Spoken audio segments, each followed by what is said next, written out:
The morning they tried to erase me, I was eating a granola bar at my desk. Not a power breakfast, not a corner office moment. A generic store-brand granola bar from the vending machine on the third floor because I'd skipped lunch the day before and my body finally staged a protest. I remember thinking it tasted like cardboard and regret. I remember thinking I needed to pick up groceries on the way home. I remember thinking about a dozen small, ordinary things, because nothing about that morning felt like the last morning of the life I'd spent 11 years building. The IPO was in 36 hours. I had been living inside that number for 8 months. 36 hours until we filed with the SEC. 36 hours until Aldrin Logistics, the company I had joined as a junior financial analyst when I was 29 years old, the company I had watched grow from 60 employees to 400, would become publicly traded. I had written the S1. Not reviewed it, not contributed to it. Written it. Every disclosure, every risk factor, every financial table. My fingerprints were on every single page. My name was on the cover sheet as Chief Financial Officer. Or so I thought. My assistant knocked at 9:12 a.m.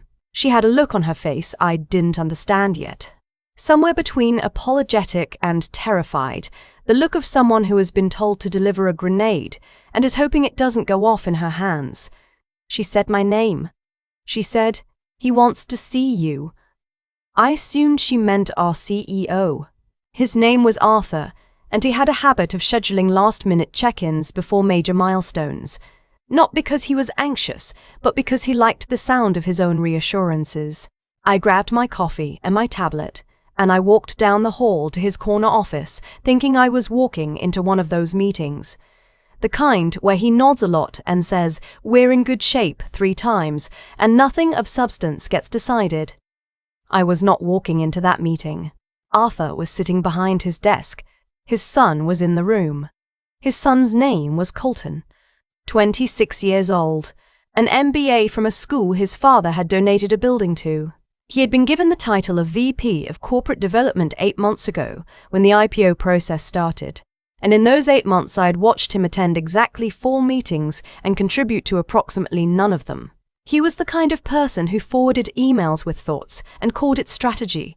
He was sitting in the chair across from Arthur's desk like he belonged there. I sat in the other chair. Arthur didn't offer me coffee. He didn't do any of the usual small talk. He folded his hands on his desk, the way people do when they've rehearsed what they're about to say and are trying not to lose the thread. He said, "We're making some structural changes before the filing." I waited.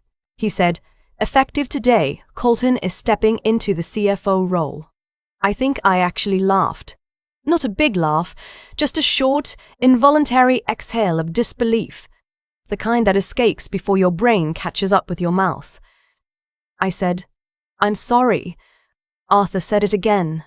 The same words, slightly slower, as if the problem was that I hadn't heard him. I looked at Colton. Colton was looking at his phone. I said, "Arthur, we file with the SEC in 36 hours. The S1 has my name on it. I'm the signatory on the financial certifications. You cannot swap the CFO 2 days before a public offering." Arthur said, "We've had legal review it. It's manageable." I said, "It is not manageable. It is a regulatory problem. It will trigger disclosure requirements. It will spook the underwriters."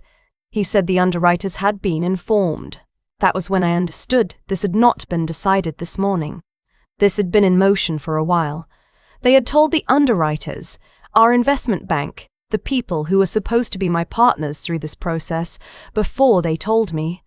I sat very still for a moment. Then I asked the question I already knew the answer to. I asked why. Arthur gave me a version of the answer that used phrases like vision alignment and long-term leadership continuity, and the board felt. I heard those words, and behind them I heard the actual answer, which was his son wanted the title. His son wanted to be the CFO of a newly public company at 26 years old. And Arthur had decided that was more important than the woman who had spent 8 months building the thing his son was about to put his name on. I did not cry. I want to be clear about that. I felt something that wasn't quite anger and wasn't quite grief, More like the specific cold clarity you get when you realize you've been playing a game and no one told you the rules had changed. I picked up my coffee. I stood up. I said, "I'll need that in writing." Arthur said HR would send over the separation paperwork. I walked back to my office and I closed the door and I sat down and I stared at my screen for probably 4 minutes without moving. Then I opened my email. I wasn't looking for anything in particular. I was just moving the way you move when sitting still feels dangerous, and that's when I saw it. An email thread I'd been copied on 6 weeks ago, one of those chains that gets so long you stop reading it carefully. A back and forth between Arthur, Colton, and the company's outside counsel. Timestamped 5 weeks before I was fired. Subject line, CFO transition, pre-IPO timeline. They had been planning this since March. I read the whole thread. It took me 20 minutes, and somewhere in the middle of page 3, I found something that made my hands go very still. In the email chain, Colton had asked their outside counsel whether they needed my signature on the updated financial certifications or whether they could use the version I'd already signed. Counsel had said the existing signed version could be submitted as is. Colton had replied, "Perfect. She won't need to know." She won't need to know. I forwarded that email to my personal account.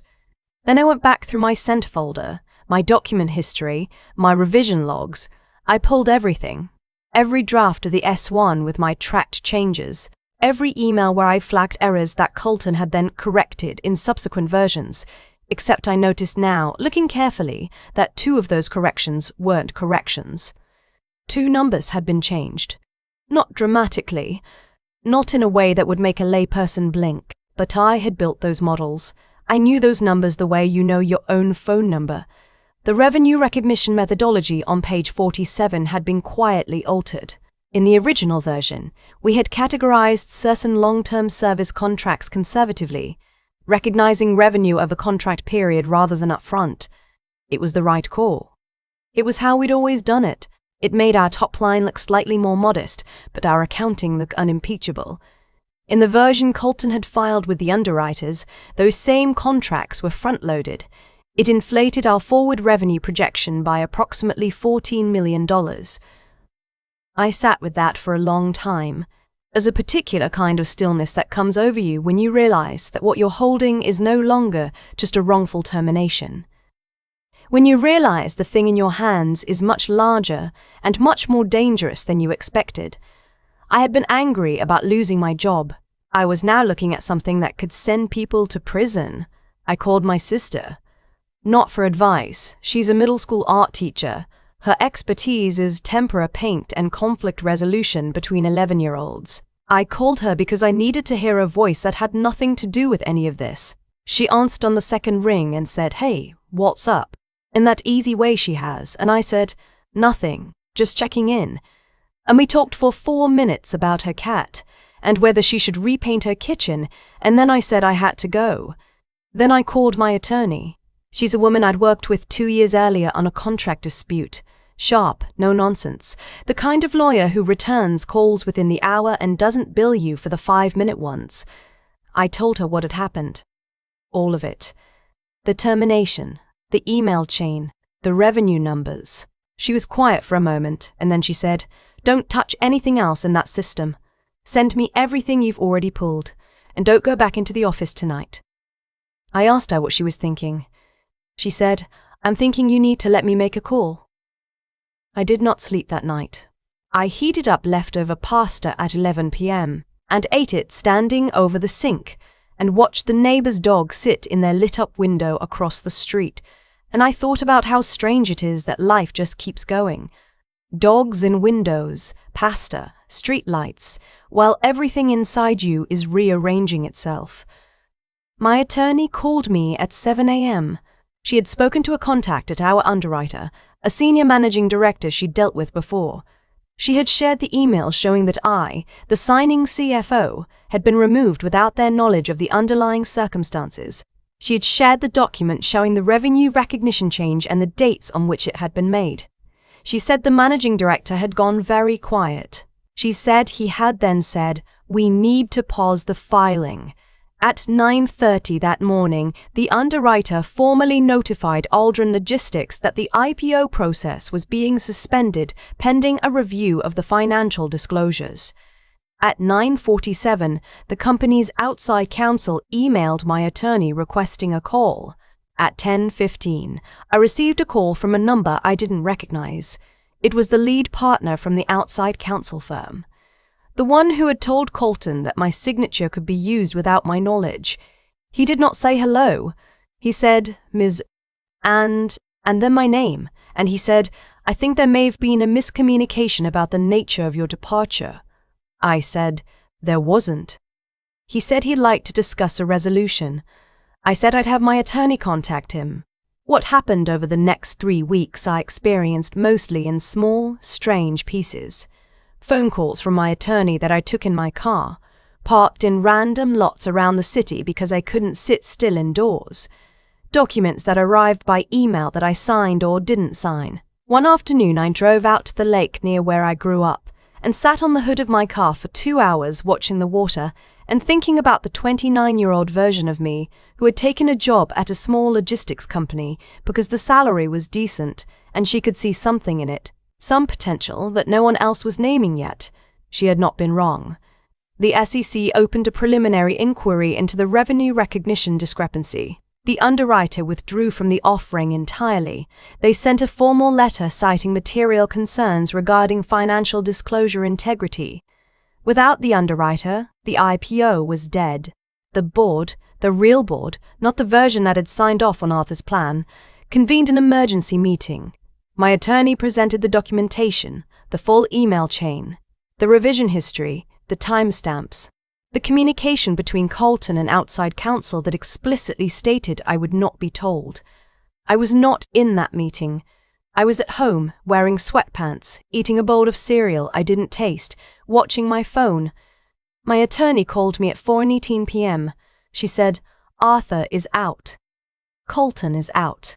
The board wants to talk to you. I put the bowl down on the coffee table. I sat with that for a second. Not triumphant. Something quieter. Something more like the feeling you get when you've been carrying something very heavy for a very long time and you set it down and your arms just ache. I said, okay, tell them I'm available. The board meeting was 2 days later. I went in wearing the same blazer I'd worn to every major presentation for the past 4 years, not for any symbolic reason, because it fits well, and I know how I look in it, and I had enough to think about without adding that to the list. The board chair shook my hand and said they had reviewed everything and they wanted to be direct with them. They asked me to come back as CFO. They said the company needed to rebuild its credibility with the underwriters, with the regulators, with the market, and that started with restoring the leadership that had built the financials in the first place. I asked about Arthur. He was gone. Resigned, technically. The outside counsel firm had also withdrawn from the engagement, quietly, quickly, in the way that people do when they're trying to limit their own exposure. I asked about the SEC inquiry. The board chair said that was ongoing and that the company was cooperating fully and that my reinstatement was part of demonstrating that cooperation. I asked for the weekend to think about it. I drove to my sister's house. She made dinner, pasta, which at this point felt like the universe was making a joke, and we sat on her back porch and she asked me what I was going to do and I said I wasn't sure. She didn't try to talk me into anything. She just poured more wine and said, "You always know. You just need a minute." She was right. I did know. I went back, not because of the title, not because of the vindication, though I'd be lying if I said there wasn't some part of me that felt something when I walked into that building again, and every person in the finance department looked up from their desks and started to clap, quietly, awkwardly, the kind of applause that springs from genuine relief rather than performance. I went back because I had started something and it wasn't finished, and walking away from unfinished work has never been something I'm built for. The IPO eventually happened 7 months later, with a new underwriter, with clean financials, with my name on the cover sheet. I stood in the office that morning and watched the ticker symbol appear on the screen, and I don't know exactly what I felt. Not the elation I'd imagined during all those months of building. More like a long, slow exhale, like finally being able to put down a box you've been holding in a doorway for a very long time. Colton, I heard later, had gone to work for his uncle's real estate company in Phoenix. Arthur had settled quietly with the board. The outside counsel firm had lost 2 other clients as word got around. It's a smaller world than people think. The SEC inquiry concluded with a civil finding and a fine against the company, not against me, because I had been, in their words, removed from the process prior to the discrepancy. That still bothers me sometimes. The way institutions close their files and call things resolved, when what they mean is, we found enough to write a number on a piece of paper, and now we'd like to move on. I think about that granola bar sometimes, the cardboard one from the vending machine. I think about how I was sitting at my desk eating something that tasted like nothing, thinking about groceries and ordinary Tuesday things, while down the hall, 2 people were deciding to hand over 11 years of my work to someone who had never once stayed past 6. I think about what I would tell myself if I could go back to that morning. And honestly, I don't think I'd say anything dramatic. I wouldn't say, fight or don't let them win. I'd probably just say, keep the emails. Keep every revision. Keep everything with a timestamp, because the work doesn't lie. Spreadsheets don't have loyalty, but they do have memory. And when everything else goes sideways, when the people you trusted decide that your work is something they can just reassign like a parking space, the documentation is the one thing that cannot be taken from you. I learned that at 38 years old, at a vending machine, on an ordinary Tuesday, it cost me about 4 months of my life and approximately all of my belief in the idea that good work protects you. But it also taught me something I carry with me every day since. The difference between the people who build things and the people who just want their name on them. And how if you're patient, if you're careful, if you keep every single email, those 2 things have a way of sorting themselves out in the end. I've thought a lot about what actually went wrong for Arthur and Colton. Not in a vindictive way, more like the way you turn a thing over in your hands, trying to understand its weight. What went wrong wasn't that they got caught. What went wrong was that they never really believed the work had a memory. They thought that because they held the titles, they held the truth. They thought a name on a cover sheet was interchangeable with the 11 years of judgment calls, late nights, and careful decisions that produced what was underneath it. That was the mistake. Not the arrogance is common. The mistake was the specific blindness that comes with it, the part where you stop being able to see the difference between what you did and what someone else built. I think about Colton sitting in that chair in his father's office, checking his phone while I was being told my career at that company was over. He wasn't nervous. That's the part I couldn't shake for a long time. He wasn't nervous because it genuinely hadn't occurred to him that there was anything to be nervous about. He'd never had to build something from nothing, so he had no way of knowing that the thing they were trying to take had roots. The documentation saved me. That's the practical truth, and I'll say it plainly. The emails, the revision history, the timestamps. That's what turned the situation around. But I also think there's something underneath the practical truth, which is this. People who cut corners leave evidence. Not always, immediately, not always obviously, but always eventually. The $14 million revenue change didn't come from nowhere. It came from someone who wanted a better-looking number and believed no one was watching closely enough to notice. That kind of thinking has a very specific shelf life. I don't think I'm a particularly courageous person. I want to be honest about that. When my attorney told me not to go back into the office, I felt relief, not resolve. When I drove to my sister's house and ate pasta and sat on her porch in the dark, I wasn't formulating a strategy. I was just trying to get through the evening. Courage, I've come to think, is mostly just what stubbornness looks like when the situation turns out okay. What I do believe, and this isn't something I arrived at easily, is that integrity compounds. Not in a neat transactional way, not as a guarantee, but the discipline of doing the work correctly, of keeping clean records, of not fudging the numbers even when a slightly different number would have been easier. That discipline is what gave me something to stand on when everything else got pulled out from under me. You can't manufacture that in a crisis. You either built it or you didn't. Arthur built a company by surrounding himself with people who did exactly that. Then he made the decision to hand it to someone who hadn't. That's not a cautionary tale about nepotism, though it is that too. It's a cautionary tale about what happens when you stop being able to tell the difference between loyalty and competence, between a last name and a track record. I walked back into that building because the work wasn't finished. That's still the truest thing I can say about it. The IPO happened. The ticker appeared on the screen, and I felt something quieter than triumph, more like the particular satisfaction of a thing done right. Finally, after everything it took to get there. Keep the emails. Do the work correctly the first time, and trust that the spreadsheets remember even when the people don't.